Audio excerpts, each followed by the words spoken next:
Assalamualaikum warahmatullahi wabarakatuh. Salam sejahtera. Perkenalkan, nama saya Muhafiz, nomor peserta PPG 2015-0326-9440. Asal dari Kabupaten Lingga, Provinsi Kepulauan Riau. Saya peserta PPG Angkatan 2 tahun 2020. Program studi PPKN LPTK Universitas Siah Kuala Aceh. Pada uji kinerja kali ini, saya menampilkan materi perumusan dan pengesahan Undang-Undang Dasar Negara Republik Indonesia tahun 1945 di kelas 7 SMP Negeri 2 Singkep Barat. Model yang saya gunakan yaitu Discovery Learning dengan pendekatan saintifik melalui teknik sistem pembelajaran dalam jaringan atau pembelajaran daring. Assalamualaikum warahmatullahi wabarakatuh. Waalaikumsalam warahmatullahi wabarakatuh. Baik, selamat pagi anak-anak bapak semuanya. Oke ya, semoga sehat, tetap ceria, dan yang pastinya semuanya sudah sarapan ya, sebagaimana yang telah bapak pesan kemarin. Kalau pagi kita harus sarapan, jangan nggak sarapan ya. Sebelum kita masuk pada pembelajaran hari ini, marilah kita berdoa dulu sesuai agama kepercayaan kita masing-masing agar pembelajaran hari ini menjadi lebih berkah dan bermakna bagi kita semua. Berdoa. Baiklah anak-anak bapak, wujud cinta dan rasa nasionalisme kita ya, marilah kita menyanyikan salah satu lagu nasional yang berjudul Hari Merdeka. Nanti anak-anak bapak semuanya ikuti ya.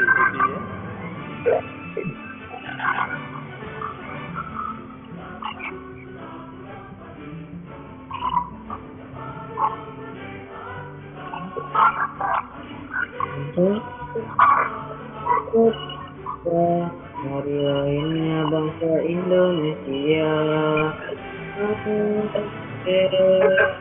Oke, baik, terima kasih anak-anak bapak semuanya. Jangan lupa mikrofonnya selalu dinonaktifkan ya, ketika berbicara baru diaktifkan. Nah, semoga dengan menyanyikan lagu tadi ya, kita semakin mencintai negara ini ya, dan jiwa nasionalisme kita ya semakin baiklah anak-anak bapak semuanya ya. Hari ini apakah ada teman-teman kamu atau teman-teman kita yang tidak hadir di kelas daring ini? Tidak. Oke, baik, hadir semua ya. Oke ya. Nah, semangat walaupun kita sedang belajar di rumah ya, dalam kondisi ini ya, yang paling terasa sekali ya, makna yang bisa kita ambil dari proses ini adalah bahwa anak-anak bapak semakin canggih, semakin terampil menggunakan teknologi. Kalau dulu kita masih ragu masuk Google Meet ya, masuk Zoom, tidak mengenal Google Classroom, tapi dengan keadaan seperti ini semuanya sudah terampil. Nah, ada sisi positifnya ya. Dan bapak yakin anak-anak bapak ke depan akan menjadi anak-anak yang hebat. Karena Pak kondisikan dulu, tolong anak-anak bapak semuanya ya, posisinya diperhatikan, jangan terlalu berdekatan. Kalau ada telepon di sebelah atau radio TV di sebelah, tolong lebih jauh ya, supaya suara kita jelas dan tidak mengganggu konsentrasi. Oke, baik. Nah, sebelum kita masuk materi ini, ya Bapak ingin bertanya terlebih dahulu, ya, siapa yang masih ingat materi kita pada bab 1 kemarin, perumusan dasar negara Pancasila. Nah, itu kan kita belajar tentang BPU PKI. Nah, ini berkaitan dengan materi yang kemarin. Nah, siapa yang masih ingat dengan BPU PKI? Saya. Ya, Romi, silakan. BPU PKI adalah Badan Penyelidik Usaha Persiapan Kemerdekaan Indonesia. Baik ya, Romi ya, mengatakan itu bahwa BPUPKI adalah badan penyelidik usaha-usaha persiapan kemerdekaan Indonesia, benar sekali. Kemudian BPUPKI pernah melaksanakan sidang, ya, ada 2 kali sidang resmi. Nah, sidang yang pertama kemarin yang kita bahas di bab 1. Terima kasih Rara. Ya, jadi BPUPKI itu melaksanakan sidang sebanyak 2 kali secara resmi, ya. Sidang pertama kemarin sudah kita bahas, itu adalah perumusan Pancasila. Nah, materi kita hari ini berkaitan dengan sidang kedua BPUPKI, ya. Nah, nanti akan lebih lanjut Pak jelaskan nanti pada materinya, ya. Kemudian, pernahkah kamu semua mendengar satu lembaga lagi, yaitu PPKI? Nah, apa itu PPKI dan bagaimana kaitannya dengan materi ini? Mari kita simak penjelasan berikut ini. Ya, baiklah anak-anak Bapak semuanya, ya. Kita sebagai referensi tambahan Anda itu sudah Bapak kirim di WhatsApp, mohon dipelajari. Ya, juga kelompok, ya, kelompok belajar sudah Pak bagi juga di WhatsApp, ada kelompok 1, 2, 3 dan 4, ya. Tolong nanti kelompok itu diingat dan teman-temannya, karena kita akan ada diskusi nanti. Ya, baik, perhatikan sejenak, ya, sebagai penguatan saja untuk materi kita hari ini, ya. Di samping Anda bisa membaca juga buku paketnya, buku pokoknya dan bahan ajar yang Pak kirim. Nah, oke, sebagai penguatan atau tambahan penjelasan tentang materi kita hari ini yang tadi juga sudah Pak kirim melalui WhatsApp bahan ajarnya dan Anda baca dari buku pokok peserta didik kita kelas 7. Nah, ini perhatikan juga, Pak akan beri penjelasan sedikit, ya, terkait materi kita. Nah, proses perumusan dan pengesahan Undang-Undang Dasar Negara Republik Indonesia tahun 1945. Nah, tentu ini anak-anak Bapak sudah sedikit, ya, pernah mendengar, karena kemarin di bab 1 pembelajaran kita tentang perumusan dasar negara itu menyangkut juga dengan Piagam Jakarta atau Jakarta Charter itu kemarin, ya. Nah, PKI ini perannya apa juga dalam proses perumusan Undang-Undang Dasar. Tujuan pembelajaran. Nah, tujuan pembelajaran hari ini adalah perumusan dan pengesahan Undang-Undang Dasar Negara Republik Indonesia, ya, atau mendeskripsikan, kemudian menganalisis dan menyajikan hasil analisis tentang arti penting Undang-Undang Dasar Negara Republik Indonesia tahun 1945 bagi bangsa dan negara. Baik, sebelum kita jauh memahami itu apa Undang-Undang Dasar, ya, anak-anak Bapak harus tahu dulu tentang konstitusi. Nah, ada yang tidak tertulis, gitu. Nah, konstitusi tertulis itu adalah aturan-aturan atau hukum dasarnya. Gambar ini apa tidak? Itu ada gambar berkaitan dengan apa materi kita. Nah, oke. Nah, tahukah kalian tentang BPUPKI dan PPKI? Ya, BPKI karena sudah cukup panjang kita bahas kemarin di bab 1 tentang perumusan dasar negara Pancasila. Nah, PPKI, ya, mungkin ini hal baru bagi kita. Nah, kemudian, nah, BPUPKI, ya, atau nama lainnya Dokuritsu Zumbitsu Sakai yang kemarin dibentuk oleh Jepang, ya, pada pembahasan perumusan dasar negara, ya. Tapi kita sekarang fokus kepada sidang keduanya, ya, sidang resmi kedua itu tanggal 10 sampai dengan 16 Juli 1945. Nah, ada 3 panitia yang dibentuk dalam sidang resmi BPUPKI kedua. Ada panitia perancang Undang-Undang Dasar yang diketuai oleh Insinyur Soekarno, dan ada panitia perancang keuangan. Dan BPUPKI telah menerima naskah Undang-Undang Dasar, ya, secara sidang terakhir, yaitu tanggal 16 Juli. Artinya perumusan Undang-Undang Dasar Negara Republik Indonesia tahun 1945, ya, diterima oleh BPUPKI, ya, pada tanggal 16 Juli 1945, ya. Kemudian BPUPKI dibubarkan, ya, karena dianggap telah melaksanakan tugasnya, sudah selesai, Ya. Kemudian pada tanggal 7 Agustus ya, pada tanggal 7 Agustus 1145 dibentuk lagi satu lembaga yang ini kita bahas tadi. Lembaga baru adalah PPKI, Panitia Persiapan Kemerdekaan Indonesia. Ya. Nah, PPKI ini dibentuk tanggal 7 Agustus sampai 29 Agustus ya, melaksanakan sidang sebanyak 3 kali pada tanggal 18, 19 dan 22. Yang secara umum secara garis besar PPKI ini pada tanggal 18 Agustus melahirkan atau mengesahkan pertama Undang-Undang Dasar Negara Republik Indonesia tahun 1945 yang dirumuskan pada sidang PBU PPKI tadi. Nah, kemudian memilih presiden dan wakil presiden, yaitu Insinyur Soekarno dan Muhammad Hatta sebagai presiden dan wakil presiden pertama Indonesia, kemudian membentuk Komite Nasional Indonesia Pusat. Baiklah, selanjutnya kita lihat sekilas tentang arti penting Undang-Undang Dasar Negara Republik Indonesia tahun 1945 bagi bangsa dan negara Indonesia. Ya. Nah, di sini Pak konsepkan supaya lebih mudah memahami. Ya, arti penting bagi bangsa dan negara kita dari undang-undang atau konstitusi kita tersebut. Ya, yang pertama agar penyelenggaraan negara kita menjadi teratur karena adanya pedoman. Ya, adanya pedoman dari Undang-Undang Dasar atau Konstitusi negara kita. Nah, menjadi teratur, menjadi terarah, ya, karena kita punya instrumen hukum atau pegangan pemerintah kita untuk menyelenggarakan proses perjalannya negara ini.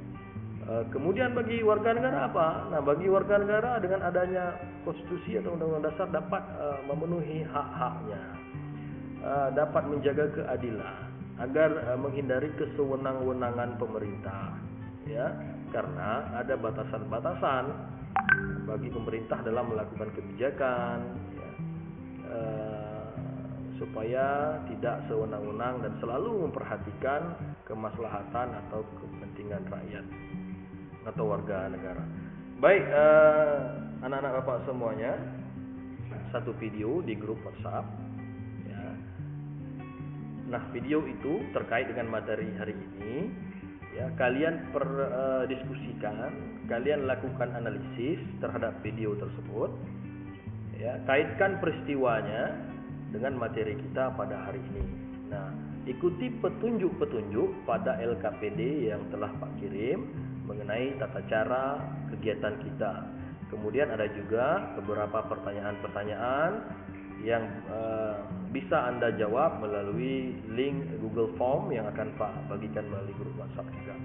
Ya, sekali lagi Pak ulang kembali bahwa kegiatan kita terkait komisi atau tuangkan hasil diskusi Anda atau analisis Anda di laporan form laporan analisis yang Pak bagikan. Kemudian masuk pertemuan berikutnya kita presentasi. Ya, ini Pak beri waktu selama 30 menit. Oke, untuk itu ada pertanyaan? Enggak. Ada pertanyaan? Enggak. Silakan. Maaf Pak, saya nak tanya masalah konvensi. Karena saya belum mengerti Pak. Apa contoh konvensi yang lain Pak? Oke, contoh konvensi yang lain. Ada mungkin teman yang lain ingin menanggapi pertanyaan Romi? Rara, silakan. Oke, Rara, jangan lupa mikrofonnya diaktifkan dulu. Rara, mikrofonnya diaktifkan dulu. Oke, lanjut. Baiklah, Romi. Contoh-contoh dari konvensi misalnya menyerah catatan presiden tersebut, mengangkat menteri oleh presiden, orang mufakat dan macam-macam. Nah, oke, matikan mikrofonnya Rara. Matikan. Nah, baik Romi, begitu jawaban Rara bahwa contoh lain dari konvensi atau adalah gini Pak jelaskan dulu ya. Konvensi ini ya kebiasaan-kebiasaan yang harus dilakukan gitu, dalam proses kenegaraan kita. Namun aturan secara tertulisnya tidak begitu jelas atau bahkan tidak ada. Seperti contoh ya upacara bendera setiap tanggal 17 Agustus. Itu wajib kita laksanakan gitu. Tapi aturannya, instrumen hukumnya secara jelas dalam Undang-Undang Dasar itu tidak tampak, tapi wajib dilaksanakan. Ya, kemudian seperti misalnya musyawarah mufakat, gitu kan. Kita orang Indonesia selalu memunculkan aturan atas dasar musyawarah mufakat. Misalnya kita berkumpul di satu desa, misalnya contoh ya, ini contoh sederhana. Orang desa berkumpul contoh sederhana ya. Contoh realnya misalnya pemilihan menteri oleh presiden. Itu misalnya pidato atau dekret presiden kemarin ya, yang pernah kita bahas di bab 1. Nah, oke Pak Kira, itu Romi. Kemudian ada lagi yang mau bertanya? Edi, silakan. Ayo. Ya. Pak sudah. Apa? Tadi saya tak dengar karena sinyal gangguan. Berapa lama waktu kita untuk mengerjakan tugas nih? Dan dikumpulkan lewat apa, Pak? Terima kasih Edi pertanyaannya. Mungkin tadi gangguan di tempat Edi sinyalnya. Jadi Pak ulang kembali ya, bahwa kegiatan kita menganalisis video ya, secara kelompok di WhatsApp ya, itu dalam waktu 30 menit ya, ada form analisis yang Pak bagikan nanti diisi itu akan diskusi bersama kelompok. Ya, kemudian kita masuk lagi 10 menit kita presentasikan. Itu. Kemudian format laporan analisisnya ya ada tuangkan di Google Form lalu kirim ya. Baik anak-anak Bapak semuanya yang masih semangat ya. Kita sekarang masuk dulu ke WhatsApp ya. Kalian perhatikan atau lihat atau amati tayangan yang akan Bapak kirimkan lalu lakukan analisis sesuai petunjuk pada formulir yang telah Bapak berikan. Demikian mari sama-sama kita masuk ke grup WhatsApp. Selamat pagi.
Assalamualaikum warahmatullahi wabarakatuh. Assalamualaikum warahmatullahi wabarakatuh.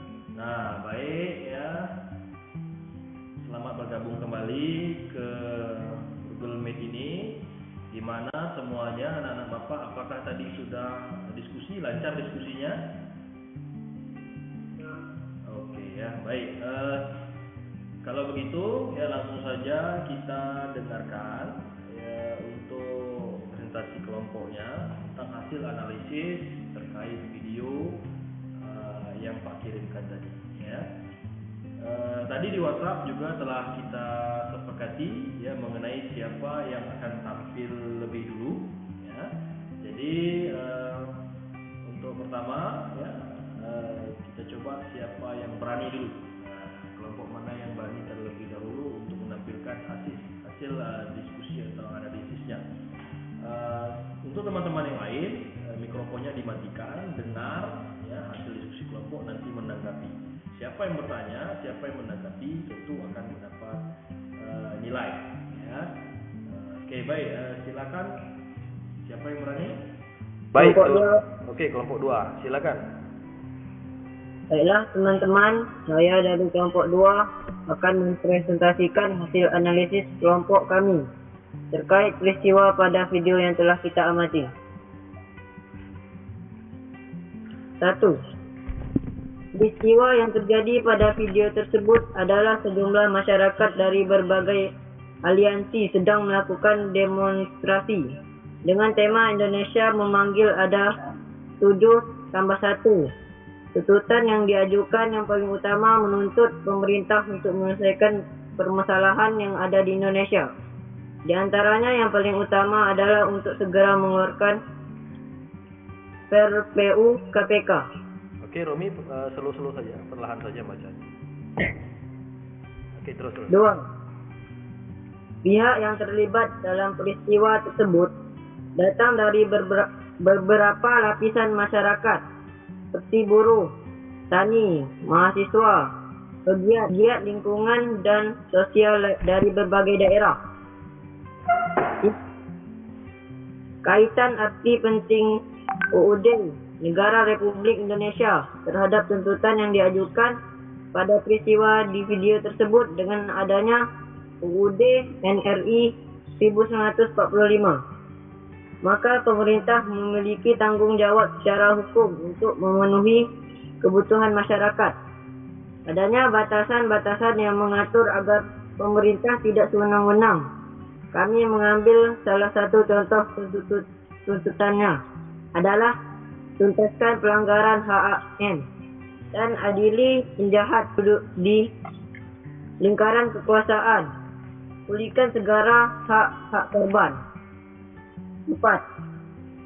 Manfaat UUD NRI bagi bangsa dan negara Indonesia adalah dengan adanya konstitusi tersebut, maka penyelenggaraan negara termasuk aspek kehidupan masyarakat menjadi teratur. Adanya batasan yang menghindari kesewenang-wenangan pemerintah, sehingga menjamin kehidupan berbangsa dan bernegara yang adil, makmur dan sejahtera. 5. Sikap yang mencerminkan penerapan UUD NRI tahun 1945 di sekolah adalah 1. Datang ke sekolah tidak terlambat. 2. Memakai topi saat upacara. 3. Tidak membuang sampah sembarangan. 4. Tidak merokok. Sudah? Sudah. Oke, baiklah. Terima kasih untuk Romi yang mewakili kelompok 2. Ya, Pak dengar, sangat baik sekali ya, sangat bagus sekali hasil analisisnya. Ya, terlihat memang Anda betul-betul mengamati videonya.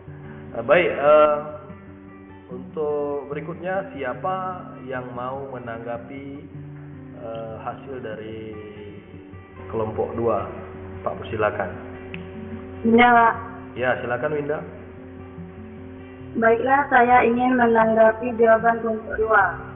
Tadi dijelaskan salah satu contohnya memakai topi saat upacara bendera. Nah, menurut saya Pak, contoh ini kurang tepat karena memakai topi saat upacara tidak ada dalam tata tertib sekolah. Kita yang ada dalam tata tertib hanya wajib mengikuti upacara tepat waktu. Nah, oke, baik. Terima kasih Winda. Nah, di sini Pak beri penguatan ya, atau tambahan kepada Winda bahwa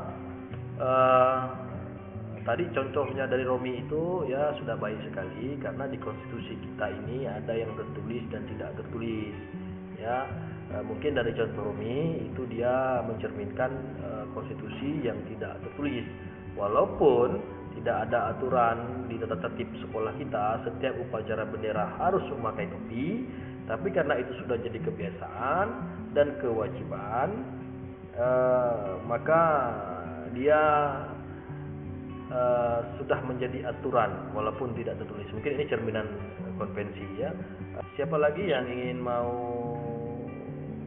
menambahkan atau menanggapi Winda? Ya, yang angkat tangan itu siapa? Jika, silakan Jika.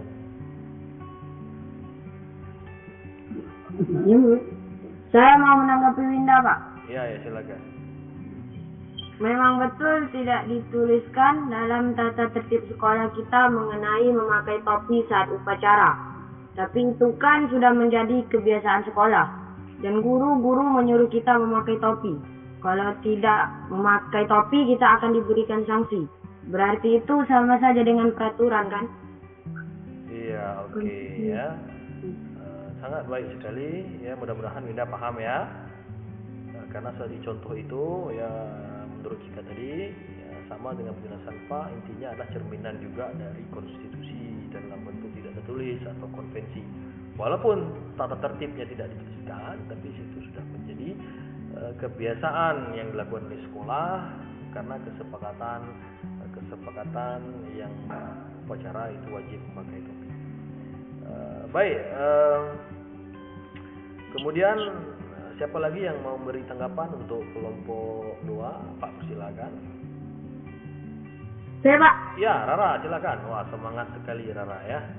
Silakan Rara. Pak, saya ingin menanggapi. Begini ya, ini hanya saran saja untuk kita semua. Kenapa setiap presentasi kelompok selalu Romi yang maju atau bicara duluan? Kan masih banyak teman-teman yang lain. Jadi kalau Romi terus yang maju, teman-teman yang santai aja, Pak. Oke ya, ini terima kasih Rara ya, sangat bagus sekali ya, sangat bagus sekali. Ini seperti saran dan juga kritik ya dari Rara.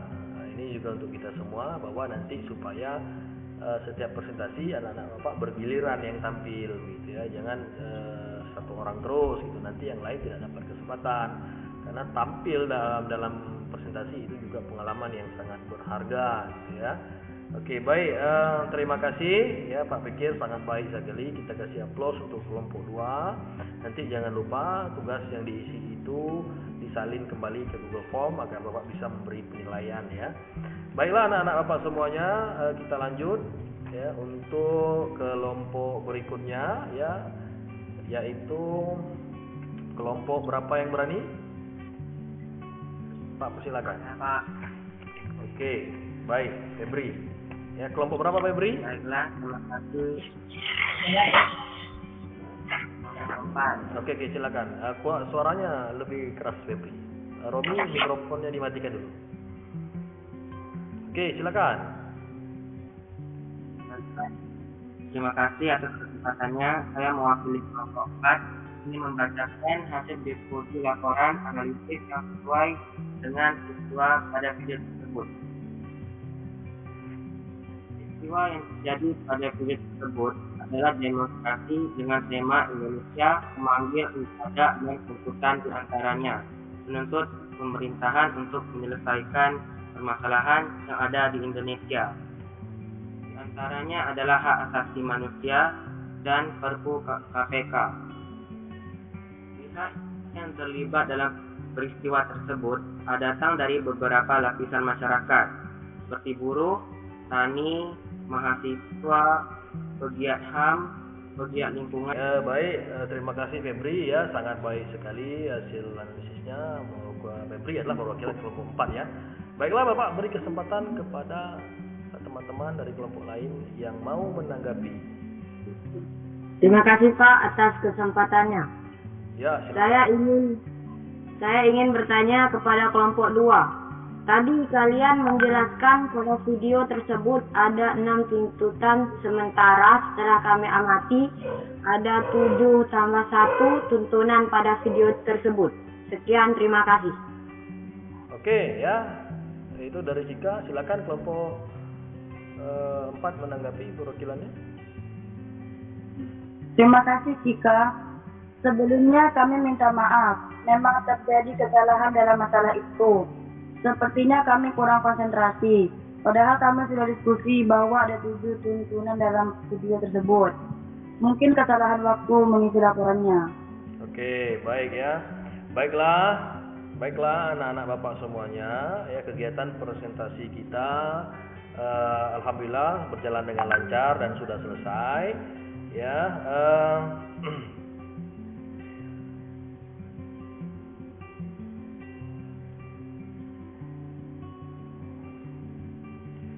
ya, baik Pak Pikir ya, semua kelompok itu sudah berhasil mempresentasikan hasil diskusinya terkait video tersebut.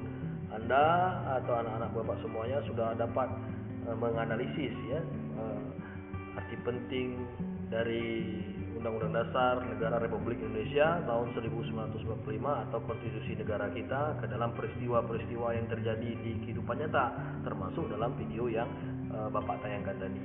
Nah, berikutnya ya, di akhir kegiatan ini, coba siapa yang bisa atau berani menyimpulkan ya, terkait materi pembelajaran kita hari ini. Silakan. Saya, Romi ya. Oke. Ya. Silakan Romi. Bagaimana kesimpulannya menurut Romi?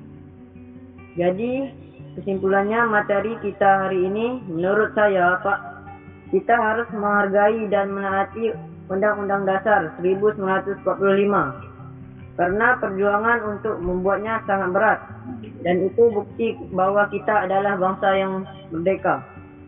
Oke ya, sangat baik sekali Romi. Coba siapa lagi yang bisa menyimpulkan pembelajaran Ya, kita Pak. hari ini? Ya, Rara, silakan Rara. Yang saya bisa simpulkan dari materi kita hari ini, Pak, kita harus patuh dan taat kepada konstitusi negara kita, khususnya UUD Negara Republik Indonesia tahun 1945, supaya kehidupan bangsa dan negara teratur aman, adil, dan sejahtera. Oke, baik, terima kasih ya, kesimpulannya sangat menarik sekali. Nah, secara umum ya atau secara garis besar kita dapat simpulkan bersama bahwa yang terpenting adalah bagaimana kita menghargai ya, bagaimana kita menghargai ya proses perjalanan dari perumusan dan pengesahan Undang-Undang Dasar Negara Republik Indonesia tahun 1945 itu. Ya, yang kemudian penghargaan kita itu harus kita wujudkan dalam ketaatan dan kepatuhan kita untuk melaksanakan undang-undang, melaksanakan konstitusi itu dalam kehidupan kita sehari-hari ya. Agar apa? Agar kehidupan kita menjadi aman, tentram, damai, sejahtera, teratur negara kita. Jangan sampai kita memiliki jiwa atau perasaan yang tidak mau patuh terhadap aturan-aturan, tidak mau menaati konstitusi berlaku di negara kita tercinta ini yaitu Republik Indonesia. Nah, anak-anak Bapak semuanya ya, di pertemuan yang akan datang kita akan mempelajari lebih lanjut tentang materi ini, yaitu pada materi peran para tokoh atau pendiri bangsa dalam merumuskan dan mengesahkan Undang-Undang Dasar Negara Republik Indonesia tahun 1945. Ya, mudah-mudahan anak Bapak bisa membaca terlebih dahulu materi. Baiklah anak-anak Bapak semuanya, ya di akhir pertemuan ini ya Bapak sampaikan kembali bahwa Anda harus selalu menjaga kesehatan ya, dengan memperhatikan atau mematuhi protokol kesehatan yang telah ditetapkan oleh pemerintah kita ya, selalu pakai masker, rajin cuci tangan. Nah, selalu semangat, selalu ceria ya, ingat bahwa hebat anak-anak yang aktif dan selalu tanggap dan selalu mau mengikuti proses pembelajaran dalam keadaan apapun. Semoga nanti kita semua atau anak-anak Bapak semua menjadi orang-orang yang sukses. Baiklah, di akhir pertemuan ini ya, mari kita berdoa menurut agama dan kepercayaan kita masing-masing. Berdoa dimulai, berdoa selesai. Demikian, Pak ucapkan terima kasih.